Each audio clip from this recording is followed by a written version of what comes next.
Hi, good morning. So for today, Sunday uli. Ito, nagbe-breakfast na yung mga bata. Ano kinakain nila? Yan, bacon, noodles. Ako, yung bacon tsaka egg. Pero si Jamie, nagluluto ng sarili niyang food. Ano niluto mo? Noodles! Noodles na naman. Yan. So for today, may konting changes lang sa schedule namin. Kasi yesterday nga nabanggit ko na supposed to be pupunta kami sa mall kasama si Sarah dahil bibili siya ng sapatos. Pero kanina, in-inform niya lang kami na mukhang hindi na nga matutuloy. So bukas na lang daw dahil biglang all of a sudden na-message daw siya nung hindi ko alam kung supervisor or manager niya na pinapa-cover siya ng isang shift. So instead na later this afternoon pa yung trabaho niya, yun magiging mga around lunchtime. Kaya ngayon, kain lang muna kami. And then maya-maya, alis na rin kami. Kakarating lang, thirsty na. So ngayon, nandito kami sa may Von Mills. As requested ni Jamie. Bakit mo ba gusto punta rito? Wala kasi di ba dapat kay Sarah? Oh. So bukas na lang pala. Kami titingin ng sapatos si Sarah. Although nagpapatingin siya rito, pero bukas na lang kami bibili dahil sabi ko nga sa kanya, mas maganda kung isusukat niya talaga. Dahil binigay niya yung size niya, but minsan nagmamatter kasi yung mga half sizes. 'Di ba? Yes. Yan. So ngayon, medyo mainit. Kaya yung outfit ni Jamie, ayan. Ano yan? Gym. Ang tawag dito? Actually, gym ko to eh. Costco fashion. Pero inabot din kami ng 2 oras na biyahe dahil kanina dun sa Highway 400 may banggaan. Ang haba, no? 2 oras. Hindi ko na-realize yung 2 oras. So, masarapan yung kwentuhan na. Oo, yun. Kwentuhan lang kami ni Jamie about sa buhay-buhay namin dito. Yun. So for now, ito yung mga bata, gutom na rin. Kaya siguro diretso muna kami sa food court. Yan. Ito yung gusto ko puntahan mamaya, yung Marks. Ikaw, anong gusto mong puntahan? Wala, tingin na. Walang Marc Jacobs dito. Okay lang. I don't know. Let's go, Enzo. No, it isn't.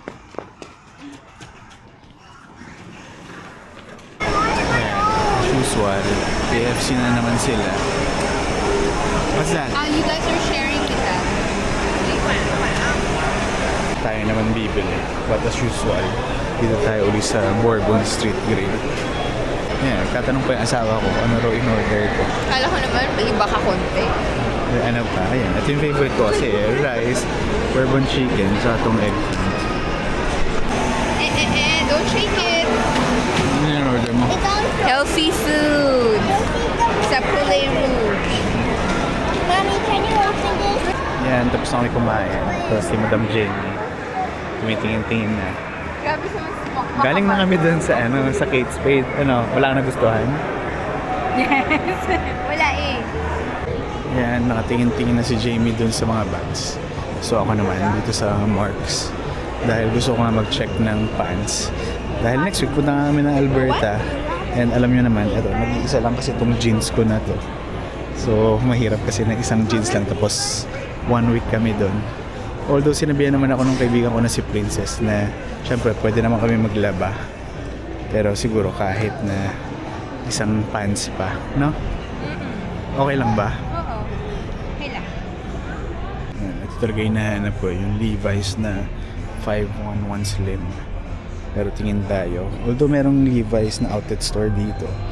Pero gusto ko nga muna makita kung ano ba yung difference ng quality ng Levi's dito sa may Marks versus dun sa outlet.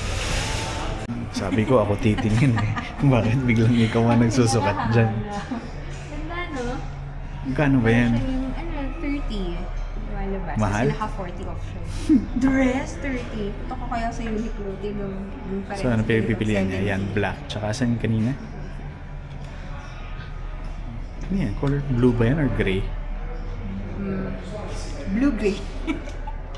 Hindi ko alam. Okay. Parang yung black na lang. Ewan. Si Jamie na naman ang nagwagi.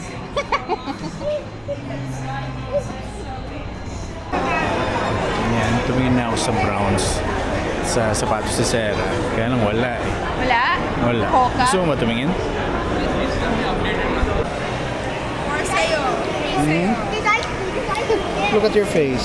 Say thank you to Daddy. Thank you, Daddy. Thank you, Daddy. What flavor is that? Chocolate. How about that one? Bubble gum. Blueberry gum. Yan, nakabili na yung mga bata. Susuotin nila sa Sa bakasyon. Jet to Holiday. So ngayon, dito naman ulit tayo sa outlet ng Levi's. Ako naman titingin. Tingnan ko lang kung ano yung difference. Yan, ito rin, 511 Slim. Hello, everyone. So we're making a video at my daddy's favorite store. So I'm just gonna walk around. Guys, I don't know where my daddy is. Somewhere here. Probably somewhere here.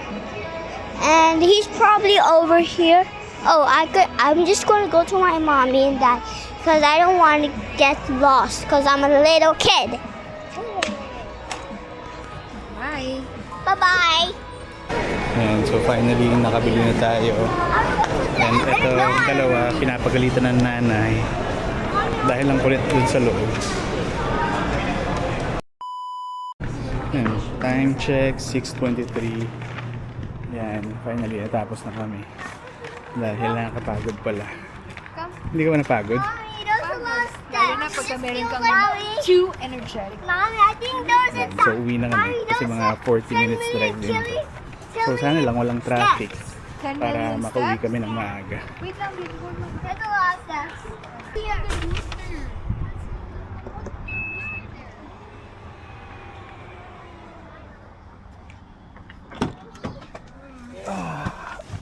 Sarap!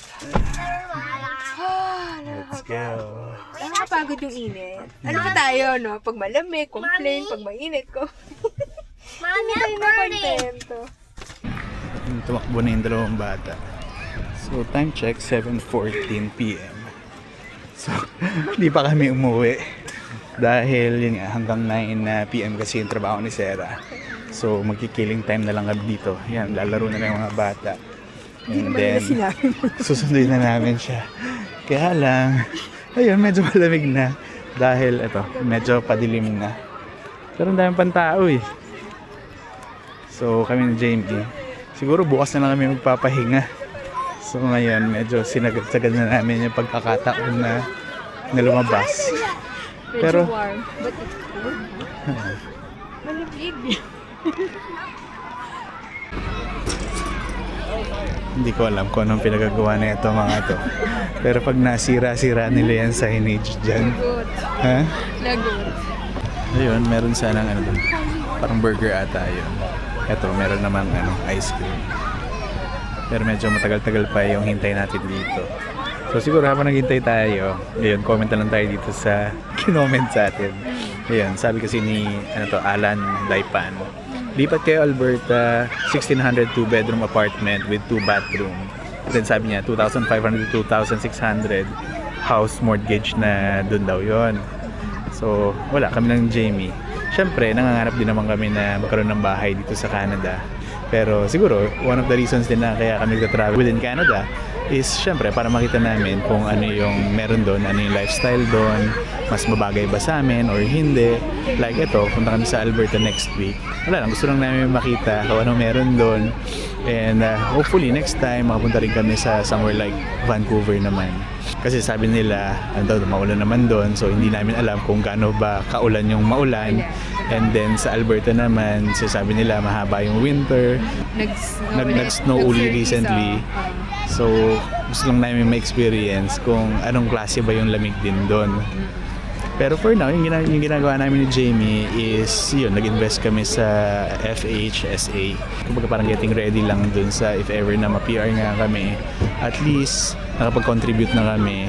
Ano rin kasi siya, parang tax deduction, di ba? Tax deductible siya. And gusto ko nga sana, pupunta namin dun sa Alberta, kung makaka-check din kami ng mga bahay-bahay doon, kung ano ba yung mabibili dun sa certain amount. Let's say, sabihin mong 400,000. Ano na ba itsura ng bahay na 400,000 na pwede mong mabili doon? versus kung ano yung meron dito sa GTA. Kasi nagche-check din naman ako sa realtor.ca. Meron pa rin naman mga 400, 500. Pero nasa may mga Burlington, Burlington, Hamilton, sa Niagara. sa mga Brantford. Yeah, pero buti na nga lang din kasi yun nga, yung middle ground namin ni Jamie. Dahil si Jamie gusto niya talaga detached house. Gusto niya kasi yung merong backyard. Ako naman, supposedly ako okay na ako sa condo dahil ayoko nga yung merong mini-maintain. Ayoko yung magsha-shovel kasi yun nga, kakaedad na tayo. So parang yung pinaka middle ground namin ni Jamie is yung townhouse na lang, di ba? So at least may backyard pa rin. And, malaki, masyado. and may babayaran ka nga lang din na maintenance fee. Pero Hindi ka na magsha-shovel. Hindi ka na magsha-shovel. Ito, naglakad-lakad lang ako sandali. Kaya pala siguro malamig dahil talong tubig. Sa ngayon, eto, konti na lang tao dahil nagsisimula na silang mag-alisan. Pero kanina kasi sobrang hirap din mag-park. Yun, ito, meron nagtitinda ng hotdog. And doon nga, may burger. Tsaka may ice cream. Pero kapag nag-summer dito, for sure, mas marami pang tao. So minsan naghahanap na nga kami ni Jamie kung saan kami pwede pumunta na hindi ganito karami yung tao. Kaya nung before, nagpunta kami sa may Hamilton. Sa Lakeshore din, yun, mas na-appreciate namin dahil konti lang yung tao and meron din mga malapit na pwedeng kainan. And masaya na itong dalawa. So ngayon, punta na kami sa sasakyan. Tapos baka sunduin na namin si Sarah. You guys wanna go pick up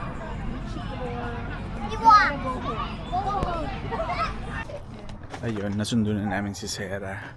So, eto, papasok na kami ng bahay. And then siguro magdi-dinner na lang din kami and then papahinga na rin dahil bukas may lakad kami. Dahil si Sarah nga merong kailangan bilhin ng sapatos. Kaya siguro dito ka na mo ulit tatapusin itong video. So again, thank you for watching and I'll see you in the next video. Bye!